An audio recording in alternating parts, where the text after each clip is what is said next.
তুমি আমারে একটু মায়া করবা, সামান্য করলেই হইব। মায়া কইরা আমার লগে দুখানা কথা কইলা, আমারে জিগাইলা আমি কেমন আছি, খেয়েছি কি না, রাতে ঘুমাতে পারি কি না, অসুখ বিসুখে আমি ওষুধ খাই কি না। আমার কোনো অসুখ নাই, যা আছে তো তোমারে ঘিরাই।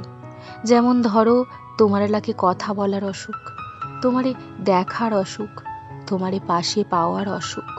দুঃখ পাইলে আমি সইতে পারি, কিন্তু তোমার অসুখ হইলে আমি সইতে পারি না।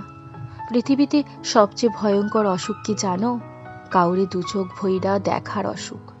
মানুষ একবেলা না খাইলেও বাঁচে, একটা শখের জামা না কিনলেও দিন চইলা যায়, কিন্তু যখন তোমারে দেখার অসুখ হয় তখন আমার দিন কাটে না। তুমি পৃথিবীর অন্য প্রান্তে থাকলেও আমি আইসা তোমারে দেইখা যাইতাম, কিন্তু তুমি কাছে থাইকাও তোমার লগে আমার দেখা হয় না। আমারে একটু মায়া করবা, ভালো না বাসলেও চলবো, শুধু জিগাইলা আমি কেমন আছি, আমার মন ভালো।